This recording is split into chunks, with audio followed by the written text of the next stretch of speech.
করে বিশ্ববাসীর করিতে বিশ্বনাথ গৃহ করে।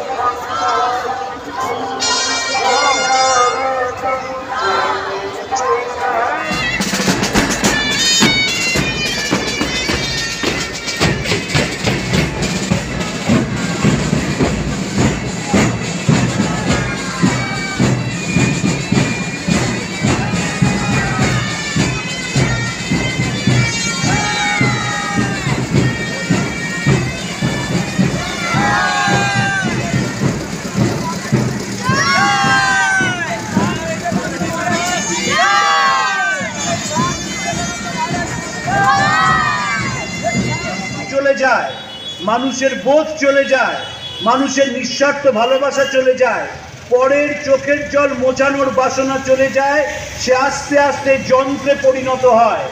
স্বামীজি একটি চিঠিতে লিখছেন, ভারতবর্ষ কি মারা যাবে? যদি মারা যায় তাহলে আধ্যাত্মিকতার মৃত্যু হবে। সেখানে রাজত্ব করবে কাম এবং বাসনা, অর্থ হবে তার পুরোহিত, তার পূজার উপকরণ হবে পশুবল, প্রতারণা এবং নিষ্ঠুর প্রতিযোগিতা, এবং বলির বস্তু হবে মানবাত্মা। যদি হৃদয়টা শুকিয়ে যায়, যদি মনটা চলে যায়, যদি মানুষের প্রতি টান কমে যায়, তাহলে সে আস্তে আস্তে জড়ে পরিণত হয়। এই জড়ের কোনো প্রাণ নেই। এই জড় মানুষের কথা ভাবতে পারে না, মানুষের কথা বলতে পারে না। আমরা কথায় কথায় আজকাল বলি আর্টিফিশিয়াল ইন্টেলিজেন্স, বলি ডিজিটাল ওয়ার্ল্ড, কিন্তু সম্পূর্ণ ভুলে যাই এই আর্টিফিশিয়াল ইন্টেলিজেন্সই হোক আর ডিজিটাল ওয়ার্ল্ডই হোক, যতক্ষণ না মানুষের চোখের জল মোছানোর ব্রত নেওয়া হচ্ছে, তখন জগৎটাই অর্থহীন। এই অর্থহীন জগতে আমরা বাস করি। পাশের মানুষটিকে মনে করি সে অন্য মহাদেশে থাকে, তার যন্ত্রণা কি, তার কষ্ট কি, তার দুঃখ কি, আমরা কখনো নিজের মধ্যে ধারণ করার চেষ্টা করি না।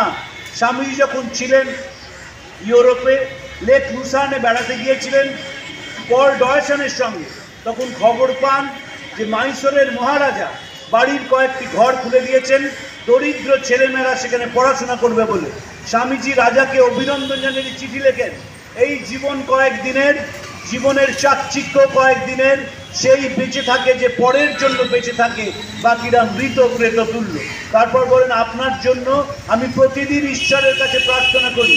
দারিদ্র এবং অশিক্ষায় নিমজ্জিত লক্ষ লক্ষ ভারতীয়ের জন্য আপনার মন যেন আরো গভীরভাবে অনুভব করে। শিক্ষার মূল কাজ হচ্ছে একটি ঝকঝকে টকটকে মার্কশিট পাওয়া নয়। স্বামীজি শিক্ষার সংজ্ঞা দিয়েছিলেন, আমি সেই শিক্ষা চাই যাতে চরিত্র গঠন হয়, মেধার বিকাশ ঘটে, মানসিক বল বৃদ্ধি পায়, আর যাতে একটি মানুষ নিজের পায়ে দাঁড়াতে পারে।